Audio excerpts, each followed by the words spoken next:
நாங்க பார்க்கலையே.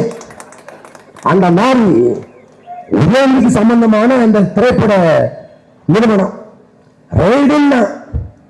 ரைடுன்னா இவர் போயிட்டாருங்க டெல்லிக்கு போய் நரேந்திர மோடி பார்த்துட்டார்.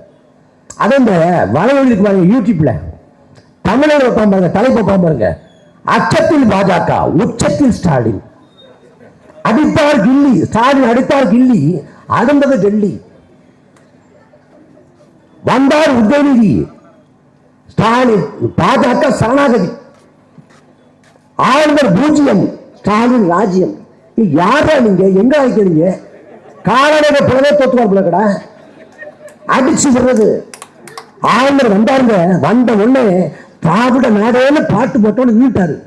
அவருக்கு முதல்ல தமிழ் தெரியுமாடா? இதையாவது சொல்லி விடுறது. பாஜக எடுக்கிறோம், பாஜக இல்லடா இங்க. பாஜக தமிழ்நாட்டில் வளர மாட்டான். நீ என்ன பண்ற? பாஜக அவன் அங்க என்ன பண்றானோ அதை இங்க பண்ணிட்டு இருக்க.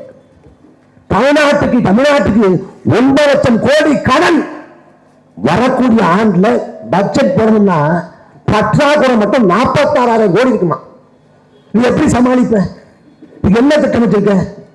அன்பு சொன்னதை கவனிச்சு பார்க்கணும். கதாநாயகர காசு இல்ல, பட்ஜெட் போட முடியல, கட்டுப்பாடு, திண்டாட்டம். அதே போல நாட்டு மக்கள்கிட்ட வறுமை, ஏழ்மை இருக்கக்கூடிய பொதுத்துறை நிறுவனங்கள்ல டாஸ்மாக தடுத்துட்டு எல்லாமே இழப்புல இருந்தது. மின்சாரத்திலேயே இழப்பு, அதே போல போக்குவரத்துலேயே இழப்பு, எல்லாம் இழப்புல இருந்தது. மக்கள்கிட்டையும் காசு இல்ல, பொதுத்துறை நிறுவனத்தையும் காசு இல்ல, கதாநாயகனையும் காசு இல்ல. ஆனா ஆளக்கூடிய ஆட்சியாளர்கிட்ட மட்டும் எப்படி காசு இருக்கு?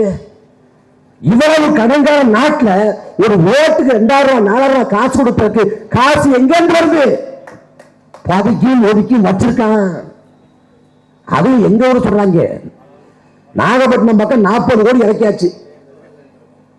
தேவை நேரத்தில் கொண்டு சேர்த்தா போதுங்க. அன்பு மக்கள் கவனிக்கணும். நீங்க ஒரு பக்கம் இந்த நாட்டில் 8 லட்சம் கோடி கடன் இருக்கும், 9 லட்சம் கோடி கடன் இருக்கு அப்படின்னு பேசுறோம்.